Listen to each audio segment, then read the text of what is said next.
Seorang kakek SE yang sudah berumur 64 tahun asal Kabupaten Rejang Lebong, Provinsi Bengkulu akhirnya ditangkap polisi. Ia ditangkap karena terbukti melakukan tindak asusila terhadap teman cucunya yang masih berusia 5 tahun sebanyak 2 kali. Dari tangan pelaku, polisi menyita barang bukti berupa pakaian yang dikenakan korban saat pelaku melakukan aksi bejatnya.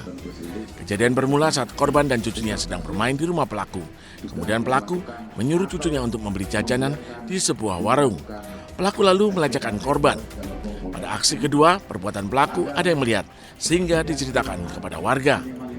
Kemudian mendatangi anaknya sendiri yang menjadi korban dan membujuknya supaya menceritakan apakah benar informasi tersebut terjadi terhadap si korban.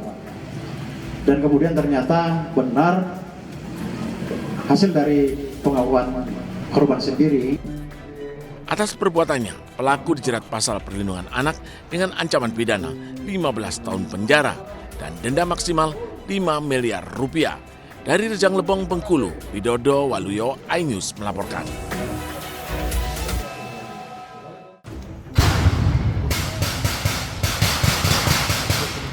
Rombongan Komnas HAM Papua ditembaki kelompok kriminal bersenjata saat turun ke Sungai Rawara, Distrik Mokonat, Teluk Bintuni, Papua Barat.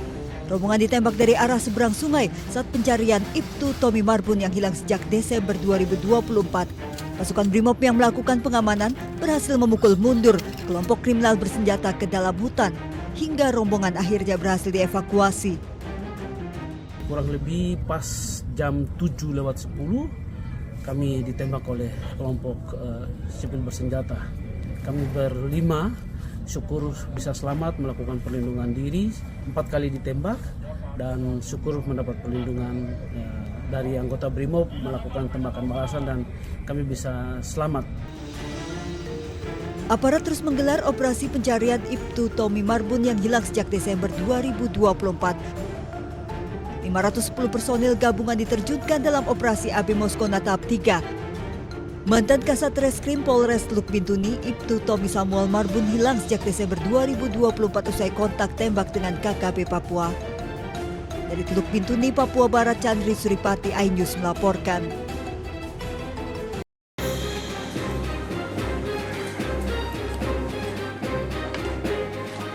Satreskrim Polresta Mataram menetapkan pimpinan salah satu pondok pesantren di Kecamatan Gunung Sari, Lombok Barat berinisial AF 60 tahun sebagai tersangka pencabulan. Terdapat 2 laporan polisi dalam kasus AF, yakni laporan pencabulan dan laporan persetubuhan dengan korbannya berjumlah 10 orang. Dugaan kasus pencabulan dan persetubuhan tersebut terjadi pada tahun 2016 hingga 2023 lalu. Namun para korban baru berani mengungkapnya, bahkan sebagian besar korban sudah berstatus alumni. Kita juga sudah melakukan penetapan tersangka dan melakukan penahanan ke yang bersangkutan. Untuk yang sudah kita periksa sehingga dikeluarkan penetapan tersangka yaitu ada 5 pencabulan dan ada 5 persetubuhan. Dan 1 orang itu di antara 10 orang ini disetubuhi juga dan dicabuli juga. Polisi pun masih mengembangkan kasus ini karena diperkirakan masih ada korban lainnya yang belum melapor. Diduga para korban merasa malu dan tertekan karena pelakunya melibatkan tokoh agama yang menjadi panutan. Dari Mataram, Nusa Tenggara Barat, Hari Kasidi, iNews melaporkan.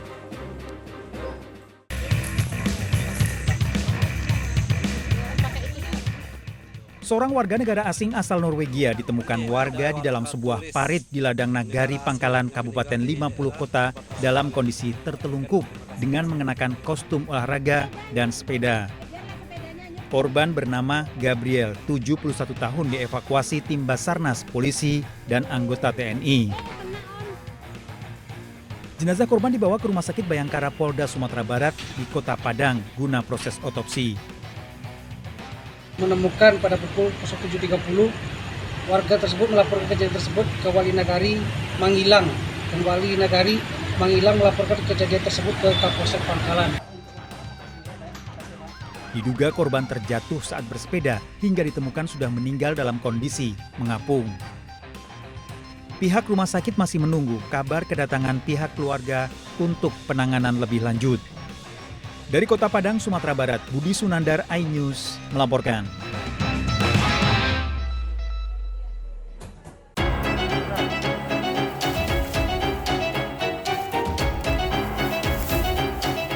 Warga Kota Solok, Sumatera Barat digegerkan dengan penemuan kerangka manusia di area persawahan di belakang gedung DPRD Kota Solok. Kerangka tersebut ditemukan pertama kali oleh seorang warga yang hendak mencari rumput karena curiga ada bau tak sedap. Pencari rumput tersebut pun langsung melapor ke petugas.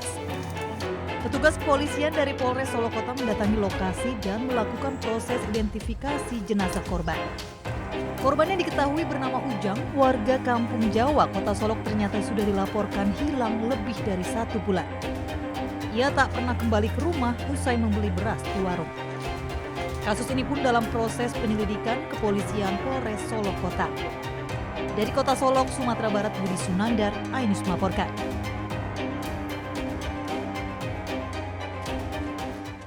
Polres paket yang diterima namanya. Petugas Badan Pengawas Obat dan Makanan mendatangi salah satu rumah warga yang memproduksi kerupuk di Desa Air Merah, Kabupaten Rejang Lebong, Bengkulu. BPOM mendatangi rumah warga ini setelah mengetahui pemilik rumah baru saja menerima paket berupa bahan-bahan kimia. Alhasil paket yang dibeli secara online ini langsung diperiksa dan dibawa ke kantor BPOM. Usai didalami, ternyata kerupuk mengandung boraks yang berbahaya bagi tubuh. Nah, tapi di dalam produk ini yang terdapat kandungan borak yang dicampurkan ke bahan-bahan pangan. Nah, ini yang tidak boleh di produk makanan. Di bungkusnya juga ada label BP POM seperti apa? Jadi BP POM ini awalnya ini sudah tidak ada. Jadi izin edar ini tidak ada dari BPOM. Dia buat sendiri ya? Ini dia buat sendiri. Palsu ya. BPOM mengimbau pada masyarakat agar lebih berhati-hati dan waspada dalam memilih makanan yang hendak dikonsumsi. Dari Rejang Lebong, Bengkulu, Widodo Waluyo, iNews melaporkan.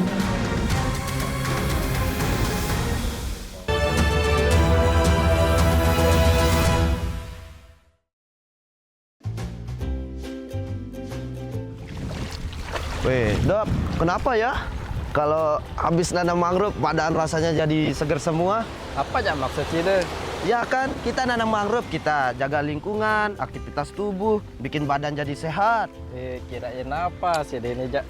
Intinya, apa yang saya kasih tahu tadi itu, kita harus jaga dengan baik-baik. Nggak kayak kemarin saya lihat orang beli rokok ilegal, padahal itu sangat bahaya itu. Emang kenapa? Kandungannya nggak bagus ya? Jadi, rokok ilegal itu sangat berbahaya buat kesehatan kita. Ya juga sih. Iya, tanya dong, kenapa? Emang kenapa? Pertama, rokok ilegal pengawasannya nggak jelas. Kedua, rokok ilegal itu tidak membayar pajak, dapat merugikan negara. Ya juga sih, masa kita udah melestarikan lingkungan, jaga kesehatan, masa mau dirusak rokok ilegal? Oleh karena itu, sekarang kita harus pilih rokok yang jelas legal. Kayak cari jodoh, masa mau yang nggak jelas? Iya, benar gitu dah. Apa kalian ketawa-tawain tadi? Iya, ini kita ngomongin jodoh. Salah, rokok ilegal. Nah, pas. Kemarin saya dapat penyuluhan terkait dengan rokok ilegal. Salah satu di antara ciri-ciri rokok ilegal itu tidak ada pita cukai dan harganya lebih murah. Oh, gitu. Makanya rokok itu yang pasti-pasti aja, sama kayak cari jodoh. Tutor dong gimana cari jodoh yang pasti, Pak. Nah itu nanti kita bicarakan. Berapa SKS? Berapa SKS, Pak? Update informasi terlengkap menuju prime time berkualitas bersama iNews. Selamat sore pemirsa, Sukatani, Ramadan, takjil, sahurnya, hari tua, puasa. iNews sore setiap hari. Di iNewsroom, tahajud, hipotermia, kartu, pembunuhan, Sritex, iNewsroom setiap hari. iNews Prime 1 Ramadan, penumpang bersenja. dugaan pengoplosan, iNews Prime Senin sampai Jumat. Layus malam 6 profesi. Jawa Tengah, Gonggongan. iNews malam setiap hari hanya di iNews. akan menghadirkan beragam informasi menarik dan terkini terkait kebijakan hingga kegiatan para pemimpin bangsa dari Presiden, Wakil Presiden hingga Kabinet Merah Putih. Pemimpin Rakyat, Senin hingga Jumat, pukul 12:30 siang. Update informasi terlengkap menuju prime time berkualitas bersama iNews. Selamat sore pemirsa. Sukatani, Ramadan, Takjil, pesawatnya, hari tua, keluarga, negara, puasa, masjid, intas, silating listrik, Jaya Ancol, Garuda. iNews sore setiap hari. Selamat datang di iNewsroom. korban hanyut, warga panik, puluhan rumah Hipotermia, akar tumpukan, pembunuhan, Pertamina membantah, PT Sritex memenangkan dan keluarga. Skema oplosan tuh nggak ada. iNewsroom setiap hari. Inilah iNews Prime 1 Ramadan. Sholat tarawih perdana pertama Sejumlah penumpang bersenja dan pilot menyakitkan pengoplosan harus meninggal dunia 5 dekade. iNews Prime Senin sampai Jumat. Inilah News Malam 1 Maret 6 Profesi Guru Polda Jawa Tengah Dan penggelonggongan sehingga gagal menyalip. Rp2.000 sholat tarawih Forum and Kernas anak Israel. iNews Malam setiap hari. Hanya di iNews. The Great Prime Time. Yang akan kita hadapi. Kita jadi masalahnya harus Anda kalau nggak percaya. Rakyat bersuara. Trafik ini yang bermasalah. Kabur aja dulu. Kegelisahan. Bukan nasionalisme kalian. The Prime Show. Pergantian lambat. Aku belum bukti. Tidak ngomong juga. Interupsi. Prioritas. Respon mereka semuanya. 30 menit bersama Kabinet Merah Putih. Only on iNews. Suara tak layak dibungkam. Intelektualitas perlu diuji. Integritas butuh konsistensi demi demokrasi yang hakiki. Suarakan kejujuran demi keadilan menuju kebenaran. Saya Aiman Wicaksono, saatnya rakyat bersuara. The Great Prime Time. Kembali. Apakah lurus? Benarkah Nyelapak perkara yang akan kita hadapi? Jadinya kita jadi. Saya mengatakan. Tapi masalahnya endorsement harus Anda harus saya nggak kalau nggak percaya. Karena kalau kamu yang buka ya. Saya Aiman Wicaksono, inilah Rakyat bersuara. Selasa pukul 7 malam. trafik ini yang bermasalah. Kabur aja dulu. Kegelisahan. Bukan nasionalisme kalian. Res Narkoba Polda Riau. Anggota TNI. PHK. Presidennya teman. Taidian Rabu. The Prime Show. Rabu pukul 8 malam. Pergantian lambat. Saya tidak percaya. Dari presiden di sana itu belum bukti. Saya membaca tidak ngomong juga. Saya Anisha Dasud. Dan saya Aryo Ardi. Interupsi Kamis pukul 8 malam. Yang menjadi prioritas. Respon mereka para Apa aja? Semuanya. Sudah. Nggak boleh. pendamping. Nggak boleh. Itu supaya tidak pandang bulu. 30 menit bersama Kabinet Merah Putih. Setiap Jumat. Only on iNews. Inilah banyak sekali peristiwa besar yang terjadi dan menjadi sorotan. Oke. Wajib saya pergantian lambat. Saya tidak percaya. Dari presiden di sana itu belum bukti. Tidak. Itu hal yang wajar.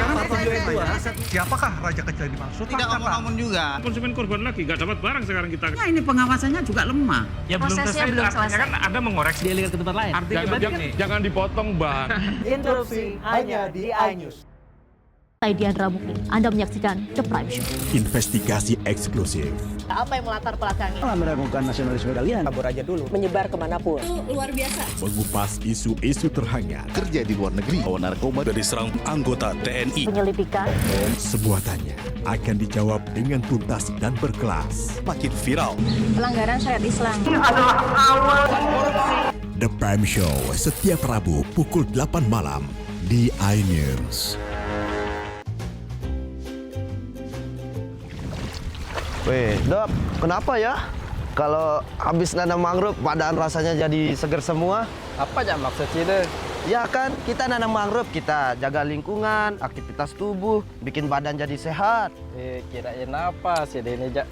Intinya, apa yang saya kasih tahu tadi itu, kita harus jaga dengan baik-baik. Nggak kayak kemarin saya lihat orang beli rokok ilegal, padahal itu sangat bahaya itu. Emang kenapa kandungannya nggak bagus ya? Jadi, rokok ilegal itu sangat berbahaya buat kesehatan kita. Ya juga sih. Iya, tanya dong kenapa? Emang kenapa? Pertama, rokok ilegal, pengawasannya nggak jelas. Kedua, rokok ilegal itu tidak membayar pajak, dapat merugikan negara. Ya juga sih, masa kita udah melestarikan lingkungan, jaga kesehatan, masa mau dirusak rokok ilegal? Oleh karena itu, sekarang kita harus pilih rokok yang jelas legal. Kayak cari jodoh, masa mau yang nggak jelas? Iya, benar gitu dah. Apa kalian ketawa-tawain tadi? Iya, ini kita ngomongin jodoh. Salah, rokok ilegal. Nah, pas. Kemarin saya dapat penyuluhan terkait dengan rokok ilegal. Salah satu di antara ciri-ciri rokok ilegal itu tidak ada pita cukai dan harganya lebih murah. Oh, gitu. Makanya rokok itu yang pasti-pasti aja, sama kayak cari jodoh. Tutor dong gimana cari jodoh yang pasti, Pak. Nah itu nanti kita bicarakan. Berapa SKS? Berapa SKS, Pak?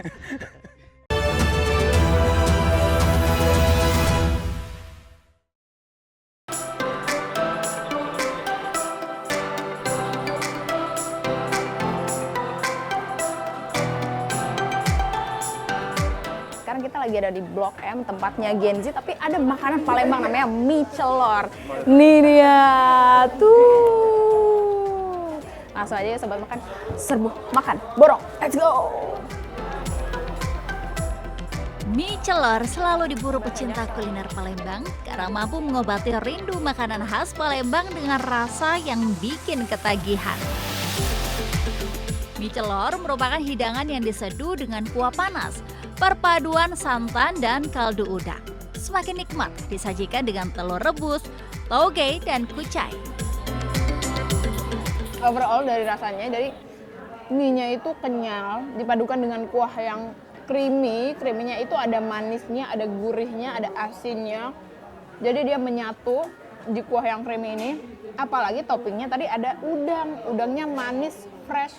Terus ada telur, jadi rasanya benar-benar balance banget. Rasanya kayak mau duar.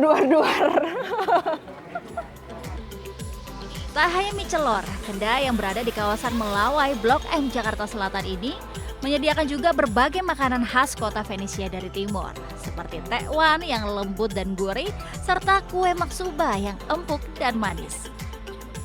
Dijamin beragam sajian ini membuat perut kenyang, hati bahagia. Dari makanan yang ada di sini itu semuanya khas Palembang dan itu enak banget. Yang pengen nih jelajah makanan Nusantara, nggak usah jauh-jauh ke daerah asalnya, karena di sini Melawai udah ada makanan Palembang dari mie celor, tekwan dan lain-lain. Dari Jakarta, Jen Cahyani bersama juru kamera Oki Mahendra dan Raga Firdaus melaporkan. Let's go makan lagi.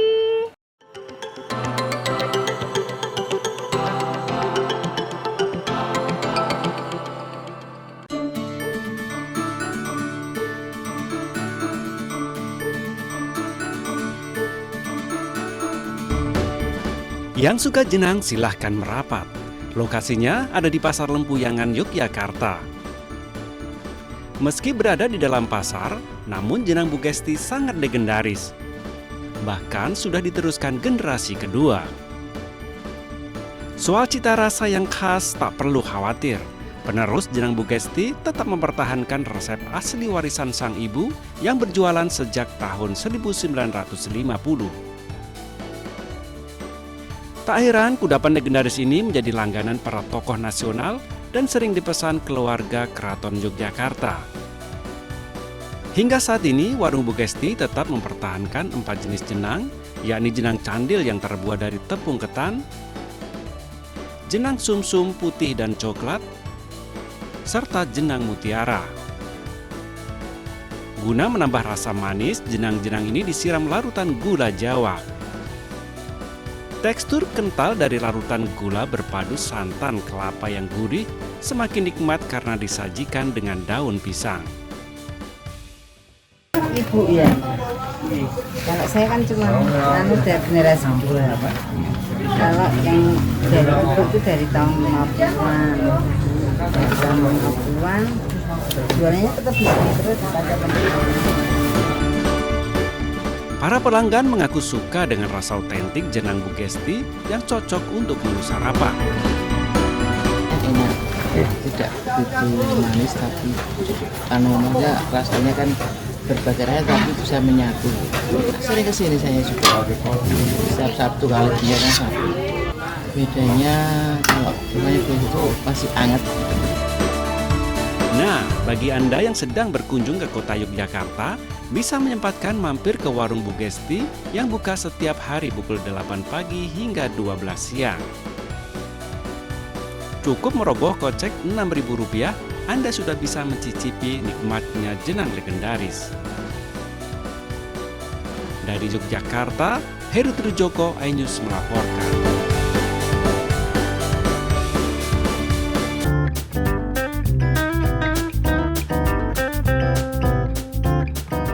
Beragam sajian olahan ikan dan udang begitu menggugah selera para pengunjung di salah satu resto di tepi jembatan Kreo Sendang Agung, Minggir Sleman, Yogyakarta ini.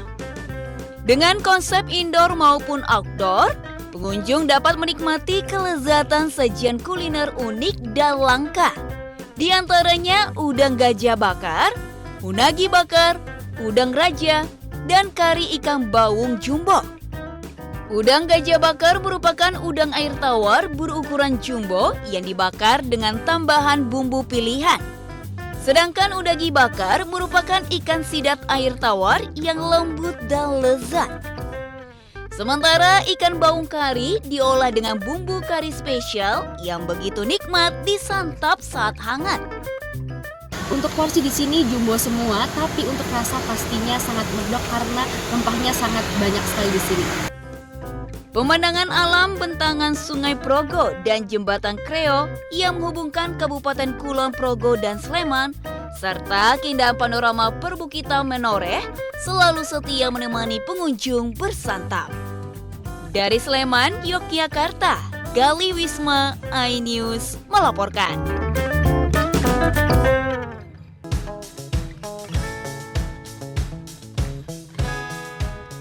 Bebek Mandarin saat ini kian melejit dan menjadi koleksi para pecinta hewan hias. Selain bentuknya yang mungil dan lucu, kecantikan corak bulunya begitu mempesona. Unggas air dari daratan Cina ini sebenarnya mulai langka karena sulitnya sistem reproduksi.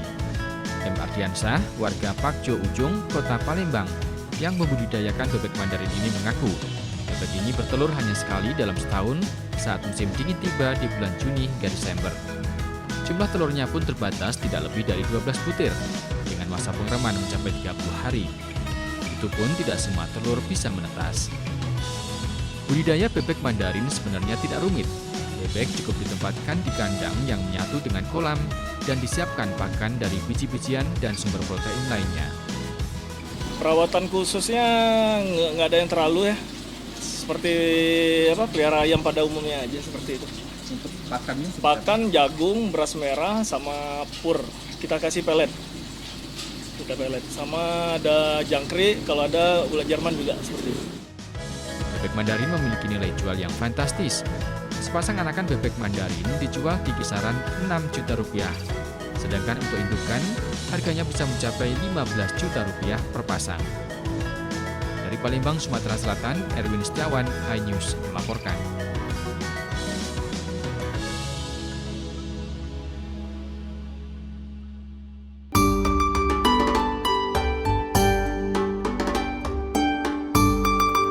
Inilah seni kaligrafi Jepang atau yang dikenal sebagai Sodo. Melukis aksara di atas kertas merupakan budaya negara Sakura yang terus dilestarikan secara turun-temurun lebih dari sekedar menulis kanji. Kaligrafi Jepang merupakan seni yang mengekspresikan diri. Meski diperkenalkan dari Tiongkok sekitar abad ke-5, kaligrafi Jepang memiliki perbedaan dengan kaligrafi Cina. Setiap huruf kanji yang dibuat memiliki makna dan karakteristik tersendiri. Kali ini, para peserta Genesis asal Indonesia antusias belajar menulis kaligrafi ditemani oleh siswa SMA Takikawan Nishi. Setiap goresan harus dibuat dengan hati-hati, sehingga dibutuhkan konsentrasi penuh dalam kendalikan gerakan tangan. 中国の書道は字の形、書き方に、正しさを求めます。日本は余白、白いところを大切にします。それと中国は漢字、日本は仮名の文字も手動で書きます。 Agak gugup, tapi karena senang, ya puji Tuhan akhirnya bisa. Saya rasa sulit, tetapi setelah mencoba, ya sangat ya mau lagi mau. Agar tradisi kaligrafi tetap terjaga, di SMA Taki Kawanishi, kaligrafi dimasukkan ke dalam kurikulum sekolah 1 jam setiap minggu. Nah, pemirsa, ini dia salah satu hanji dari khas Jepang. Nah, artinya adalah wa. Maknanya itu adalah damai dan harmonis. Tentunya ini tidak hanya sekedar sebagai tulisan, tetapi juga gaya seni yang dilanturkan di dalam sebuah tulisan seperti ini. Wah, menarik ya.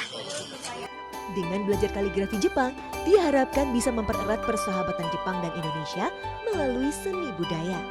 Dari Takikawa Prefektur Hokkaido, Jepang, Steviani Sirait melaporkan.